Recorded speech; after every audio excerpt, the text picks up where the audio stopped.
For the second day running, squatters who have been living illegally in the Mau forest were busy moving out, choosing not to wait for a contingent of security officers who were deployed in the area on Sunday to start forcing them out. As schools in the rest of the country opened for the third term, students from this area were nowhere to be seen, their families having moved out after Rift Valley Regional Commissioner George Natembeya last week warned that schools illegally set in the forest would be brought down. This as Torwet Primary School, not a single student in sight. Only Felix Sambu, a teacher at the school, was within the compound. Hii shule ilijengwa na serikali. Na sasa saa hii tunashindwa ni kwa nini serikali inatufukuza. Na hapa tunakuanga na wanafunzi kama 200. Lakini sasa hakuna mwanafunzi yako hapa hata mmoja. One of the families that was struggling with the current situation is Brian Koech's family. The father of 4 says he has nowhere to take his family. Sasa hii tumeshindwa, sijui tuende wapi tuishi sasa.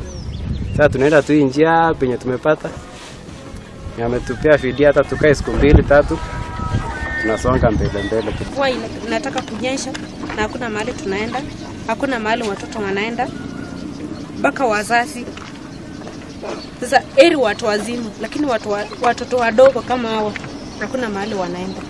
This as NAT Secretary General in Narok, Paul Lepore, called on the government to develop a mechanism that will ensure candidates and Class 3 pupils continue with their education.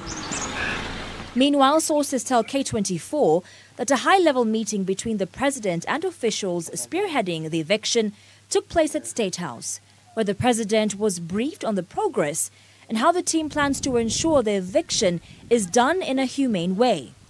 Sources tell K24 TV that the president expressed disappointment at politicians attempting to politicize the exercise and called on all relevant ministries to work together to ensure the exercise achieves its set objectives.